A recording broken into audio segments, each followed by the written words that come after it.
Approximately 3 months and 20 years ago, I was racing here in the Princess Royal Challenge Cup at Henley Royal Regatta. I have two striking memories of my Henley experience. The first was a fleeting moment of joy when I heard that I had been given a bye in the first round.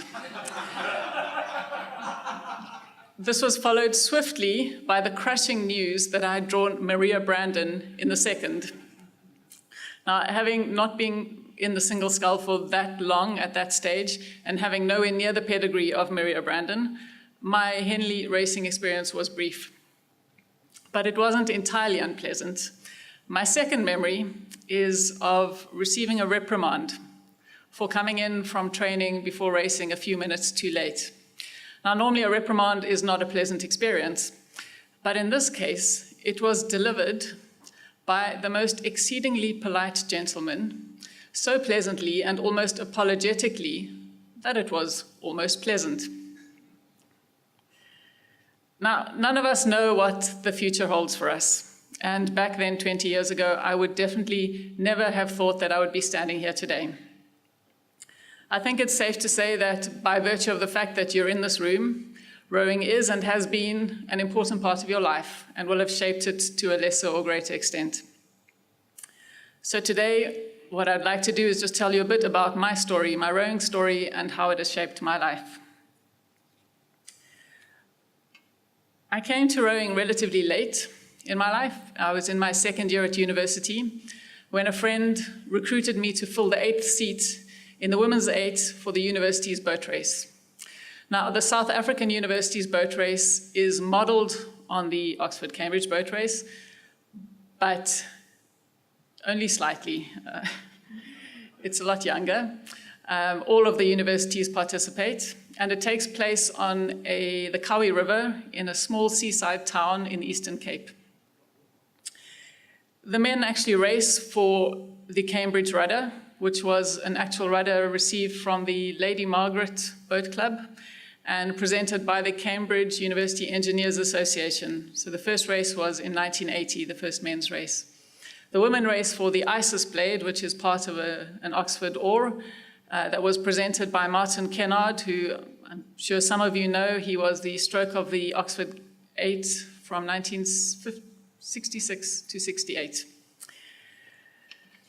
So I started rowing, first stepped into a boat about 2 months before the boat race. It was midwinter at the time. The Wits University Boat Club trains at Wemmerpan, which is a mining dam a few kilometers south of Johannesburg. Dam is a generous term. It's more of a pond with a 700-meter diameter.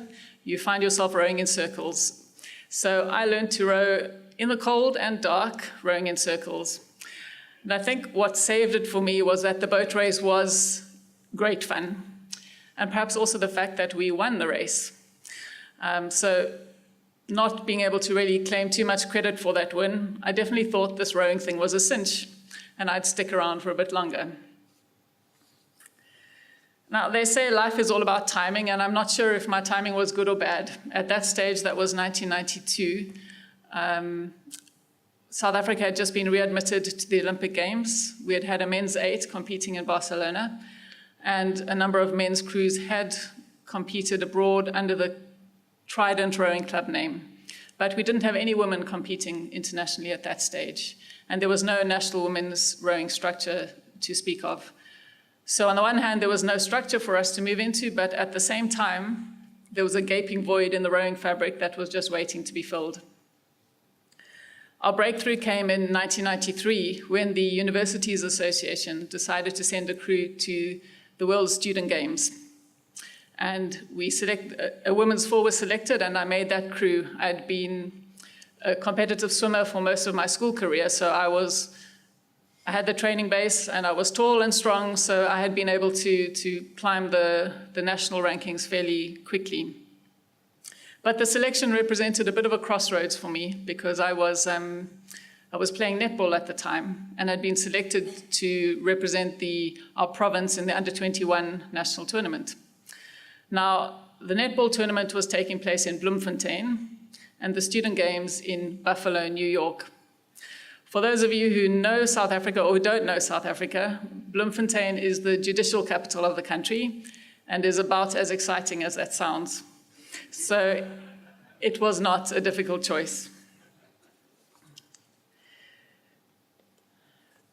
Nearly 2 years later, in December 1994, a German coach landed on our shores. He brought nothing much with him except a suitcase and a strong motivation to coach. He would then go on to play a very important role in my rowing career, but also in the South African rowing story as well. And that coach was Falco, who some of you may know as one of the GB men's coaches. He's been here since 2008. Christian had been coaching a club in Frankfurt and had coached a number of under-23 German crews. But having been out to South Africa earlier in the year, he obviously liked it and decided to pack up shop in Frankfurt and move to South Africa. So when he arrived, he started asking around for crews to coach, and as we, as the women, had no coach, he took us on. It was an interesting start because he didn't speak a word of English at that point, but through a lot of gesticulation and hand signals, we got along. Interestingly, it was Christian who introduced the concept of the training camp to South African rowing. Before his arrival, no one had done it. So when he packed up his squad of 10 women and bundled us off to the Eastern Cape for a 3-week training camp, the entire rowing community thought he and we were off our rockers. But it was the start of something, and a few months later, we left for our first international elite racing experience in Lucerne. We raced in a 4, and I was doubling up in a pair with my pair's partner, Helen Fleming. Our only goal for that regatta, apart from racing internationally, was to qualify for the World Championships, and to do so, we just had to beat one crew. Unfortunately, in the 4, we didn't manage that.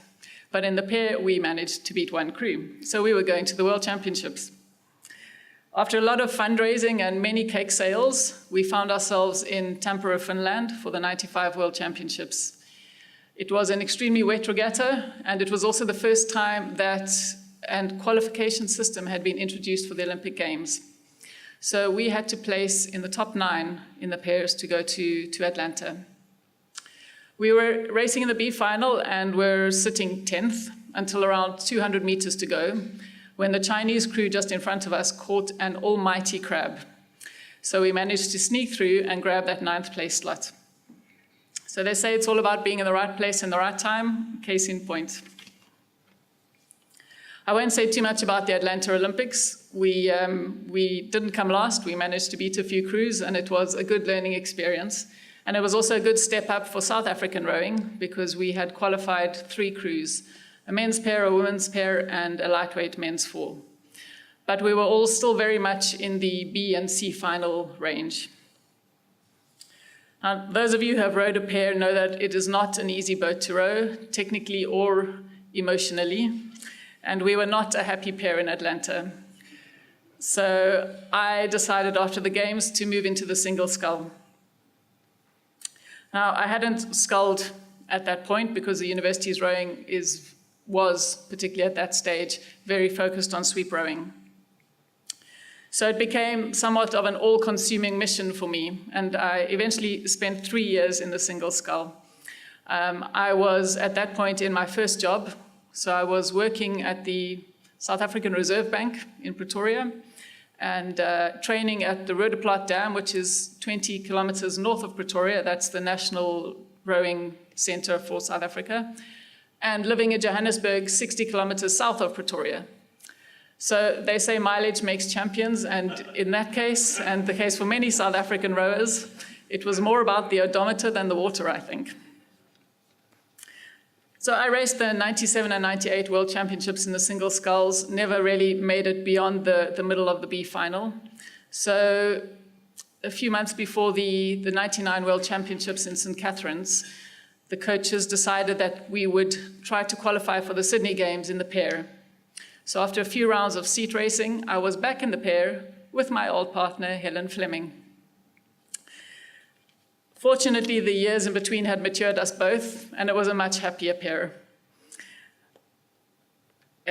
We went into the championships on a fairly steep improvement curve, but it was probably a little too late, and we narrowly missed the A final, and then in an excruciating B final, missed qualification by a fraction of a second.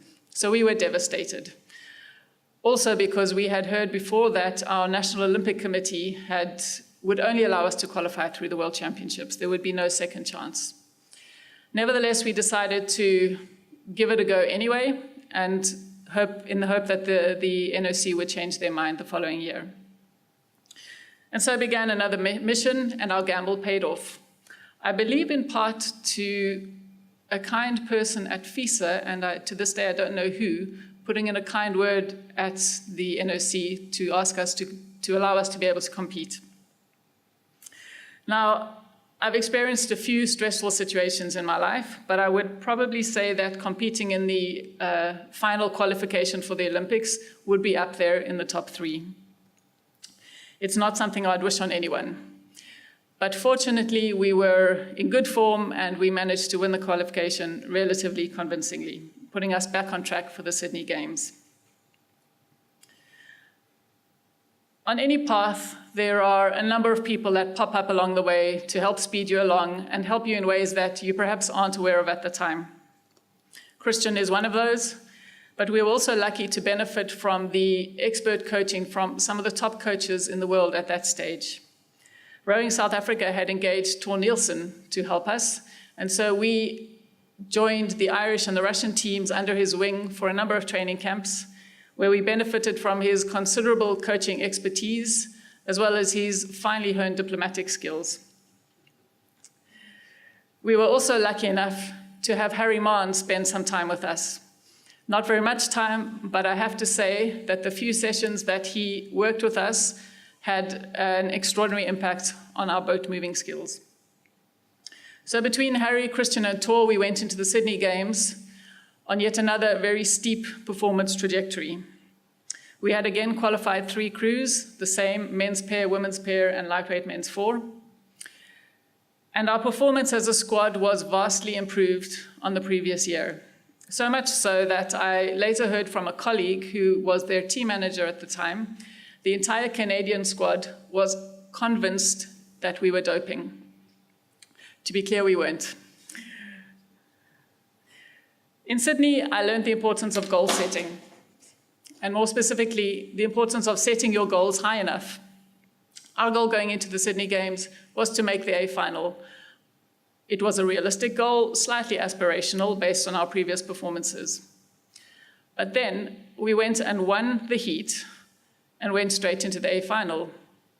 It was a great heat, probably the best race of my career. We surprised everyone, including ourselves, beating the current world champions. It was a great race. But what to do? We had achieved our goal, and we still had another race to go, as well as about 5 tortuous days waiting for that race. So in those 5 days, we needed to seriously recalibrate our goals. Unfortunately, I can't give you a happy ending. We failed to recalibrate and failed to lift our game for the A final and ended up coming 5th. So apart from learning about goal setting, I also learned that you almost have to practice winning. An A final is a different beast entirely from the heat, and definitely requires you to lift your game. In Sydney, the men's pair also finished 5th, and the lightweight men's 4 finished 6th, meaning that as a squad, we had all placed in the A final, which was a massive step up from the previous performances. And I like to think it was a precursor for the Olympic medals that South Africa has since enjoyed in the 2004, 2012, and last year's Rio Olympics. After Sydney, I took a year off, and in 2001 got back into the pair, but this time with a different partner, as Helen had got married shortly after the Sydney Games and moved to Germany with her husband. My new rowing partner was a fair amount younger, had just graduated from Washington State University in Seattle, where she learned to row on the ergo when she was recuperating from an athletics injury. We showed great potential right off the bat and won a couple of World Cup medals in our first year, but unfortunately it was not an easy partnership. I'm beginning to think I was obviously the common denominator here. And to make a long and fairly unpleasant story short, by 2003 at the World Championships, we were in a bit of a downward spiral, failed to qualify, and the relationship was deteriorating rapidly. After a few attempts to salvage it, I decided, and I felt that I had literally run out of petrol, and decided to retire from rowing. I realized at the time that the Olympic medal was not enough. It wasn't important enough for me to go through what we were going through and what we would have to go through to get there. And I have to say that I marvel to this day at the drive of the athletes who do win Olympic medals. It's not an easy road for anyone. Everyone has their challenges. And the force of will that they engage to get there is something to be respected. So that was my life as an athlete. I can thankfully say that my retirement was a smooth one. Although the timing wasn't ideal, at no point did I feel that I'd made the wrong decision. I was very excited at the prospect of carrying on with my life, of building my career, and of being able to sleep in on the weekends. I was also very lucky and fortunate to be treated well by the people that ostensibly I had let down badly in retiring when I did. Rowing South Africa was very good to me, as well as our sponsor, Arivia.com, a company that we were working for as part of our sponsorship. When I retired from rowing, our sponsor, Arivia, graciously allowed me to stay on with the company, and I moved into working in bid management, which I thought was quite a good fit because it's a job that requires long hours, it's pretty intense, has some fairly stressful moments as you're racing to deliver a tender by the deadline. And I definitely felt the value of my rowing experience and the skills I'd learned in that job. But after 3 years, I'd had enough of the corporate world, and I wanted to return to sport and work in sport and development. So at that stage, Roger Barrow was setting up the Rowing South Africa Academy, which was a mix of a high performance and a development academy based out in Pretoria at the University of Pretoria High Performance Centre. I joined Roger's team working on a transformation project, and my role really was to fast track young black athletes so that they would be able to participate in the national team. This was and is still an objective for all of the sporting bodies in South Africa. The legacy of our apartheid years and mean that even to today, the black athletes don't receive the same access to sporting opportunities as their white counterparts and are still drastically underrepresented in the national teams. It was an interesting project. Roger had found a school in Limpopo province, which is it's about 4 hours north of Johannesburg, in the middle of nowhere, not a drop of water to be found. But still, the headmaster was very enthusiastic. So we joined forces with them, donated a couple of ergs, and taught their school staff how to coach. And they started an indoor rowing project. At the same time, we identified initially 4 learners to come down to the center in Pretoria, where they would learn to speak English, go to school, learn to swim, and finally learn to row. It was quite an ambitious project. It was also entirely dependent on funding from the lottery, which would eventually dry up. But of the learners that went through the program, only one returned home after a couple of months because she just really couldn't adjust to the new environment. The rest indeed did learn to speak English, completed their high school, learned to swim, and learned to row, most of them fairly well. One of them actually represented South Africa at the Youth Olympic Games in Singapore in 2010. 2 of them went on to complete university degrees. So while I often wondered if what we were doing was a good thing or not, because it really felt like we were playing God with their lives, I think we definitely gave them opportunities that they would never have had they stayed in their village in Limpopo. And I have no doubt that rowing had a massive impact on their lives, and I can only hope that it was a positive one. Around that time, I had started working with Christian to help him. He was the FISA development consultant at the time, which meant he was helping FISA to arrange training and talent identification camps for the English-speaking African countries, so Nigeria, Uganda, Kenya, Zimbabwe. And we were hosting these camps in Pretoria. And that gave me an initial contact with FISA.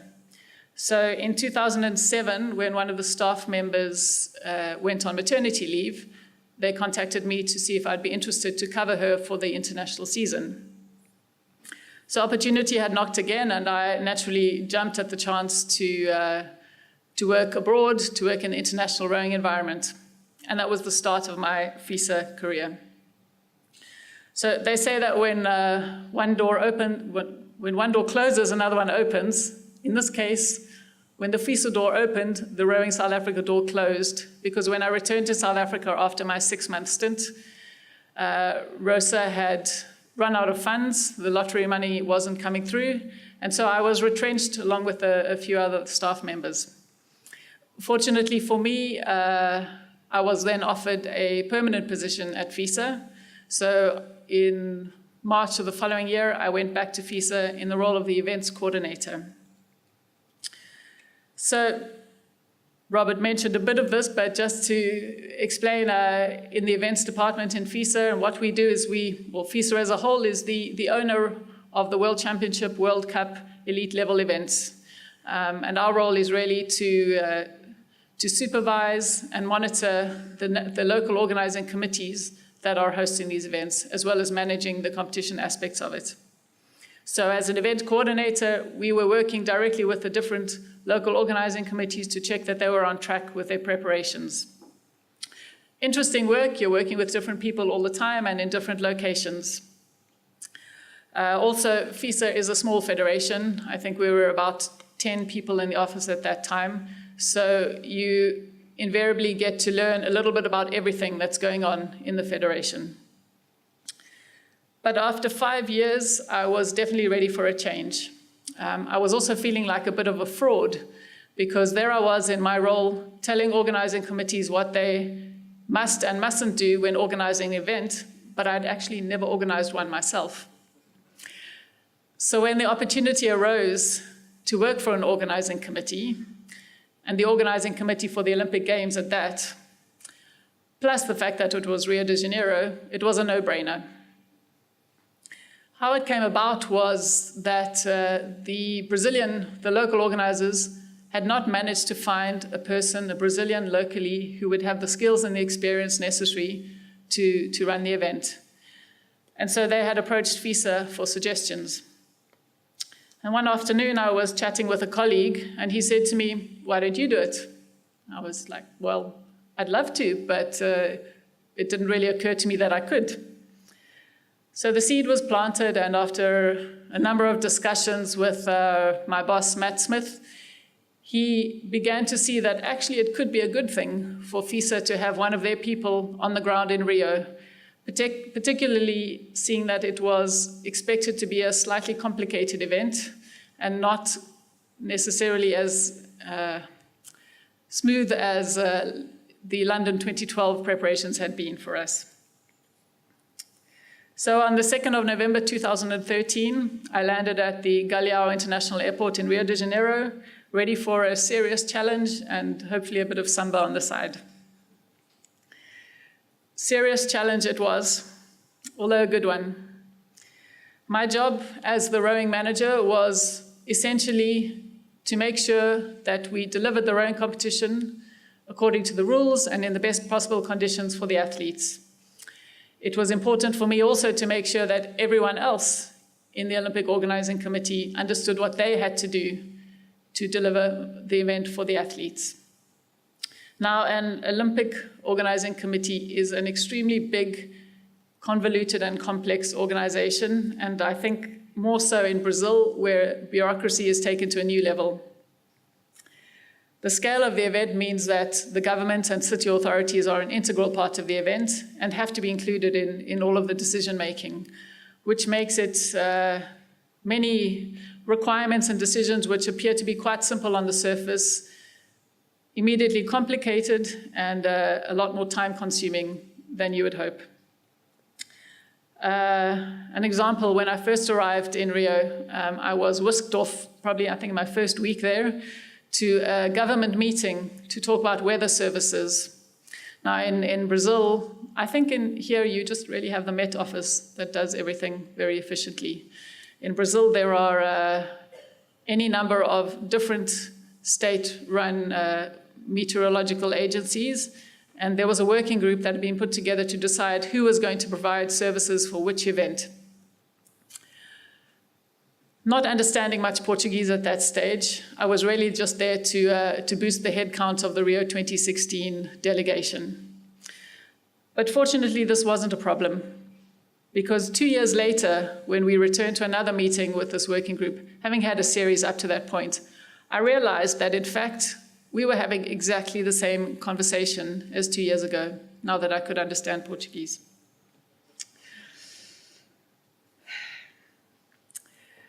Another important part of my role in Rio was recruiting my own team to work on rowing, as well as volunteers.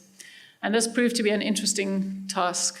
I recall from the London Games stories from both Anne-Louise Morgan, who was the sport manager for that event, as well as a friend who had volunteered, the fierce competition from the rowing public to volunteer for the London Games.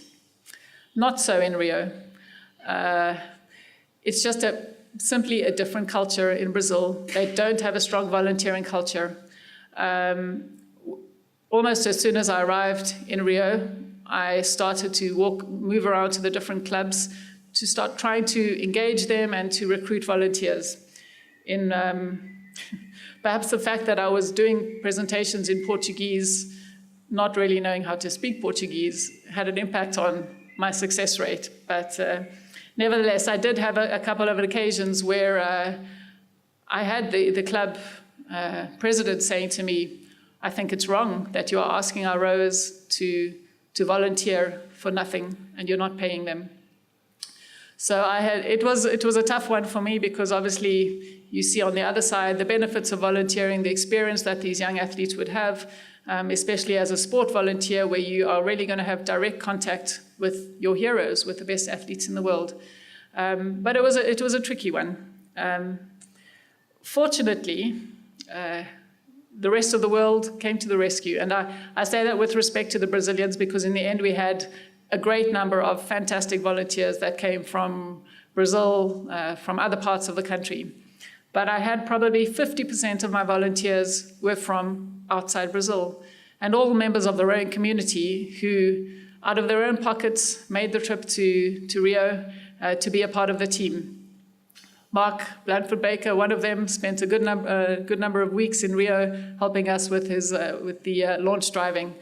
And I think that was really important, not only because it gave our team confidence, because the Brazilians had never hosted an event of this scale, but it also gave the athletes confidence to see some familiar faces, also balanced by the friendly exuberance of the Brazilian volunteers. So for me, in the end, it was a great mix, and it worked really well. And I'm extremely grateful to all of those volunteers who made the trip.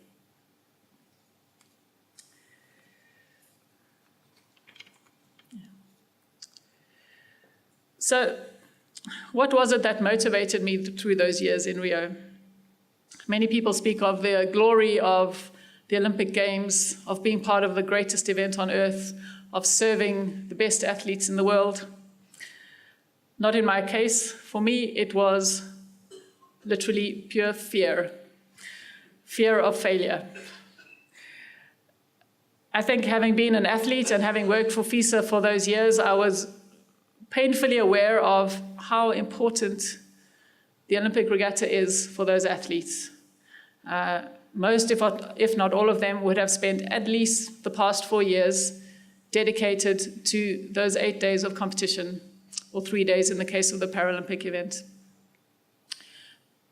And the thought of an athlete not having decent conditions, or the wrong athlete winning a medal because of something that I or my team had failed to do or had neglected to do, that would be a difficult thing to live with.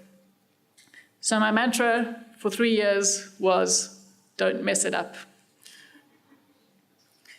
I have to say I had a lot of good support during those 3 years. It definitely helped me that I'd come from the International Federation side, so I had a very good working relationship with FISA, something that not all of the sport managers enjoyed. I also had a lot of support from team managers. So David Tanner, I think, probably visited Rio more often than FISA in the build-up to the Games. And he was a very useful resource for me. Along with David, I would try to meet with the team managers whenever they were out in Rio. And David definitely holds very high standards for Team GB. And I knew that if I could cover off all of his concerns, then the rest of the team should be happy. I think hopefully it was helpful for him as well and for all of the other team managers, because it was good for them to hear from the horse's mouth what they could expect from the Games. But we weren't actually allowed to speak directly to the teams. Within the organizing committee structure, you were supposed to do everything via the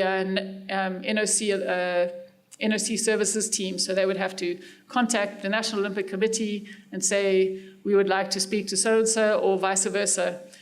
So all of these things were happening on the side. And I remember the first time I was going to meet David, we were going to have a coffee.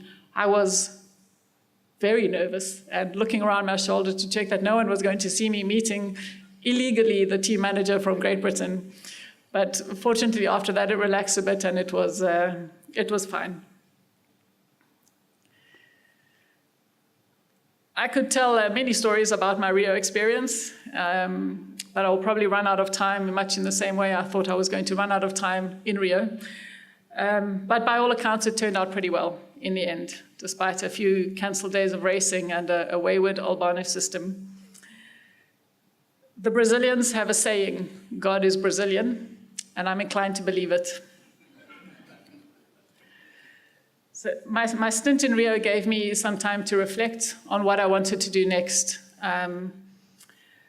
When I went to Brazil, I had resigned from FISA. I thought it was important that it was clear which side of the fence I sat on, because there were bound to be some occasions in that 3-year period when there would be some difficult decisions to make, and it needed to be clear if I was organizing committee or FISA. And when I'd left FISA, there had been no indication of whether there would be a place for me when I'd finished or not. And I wasn't sure if I wanted to go back, to be honest. But being in a different environment there, working amongst all of the other sports and in different sectors, I realized one thing, and that is that I really like rowing people. They're all generally high caliber, respectful, decent folk, and mostly are doing it because they love the sport, which is one of the advantages of being in a sport with little money. So I knew that I wanted to stay involved in rowing, whether it be on a professional basis or as a volunteer. A conversation with Matt shortly before the start of the Games opened the possibility of me returning to FISA in the role of sport director. This was a new role that was going to be created, and it would be a step up on my previous role, would give me a bit more responsibility. It would be challenging. I'd have the opportunity to work in the sport that I love and the community that I respect. And on top of that, I would get to live in Switzerland. So all in all, not a bad deal. I took a 4-month break after the Games, and in January this year, arrived back at FISA, ready to start the new role. In conclusion, I just want to say that I consider myself to have been extremely lucky to have landed in a sport that has given me great and long-lasting friendships, exposed me to some extraordinary people, provided me not only with gainful employment, but also satisfying and interesting work, and taught me valuable life skills. Essentially, it has shaped my life, as I know it has for many of you too. Thank you.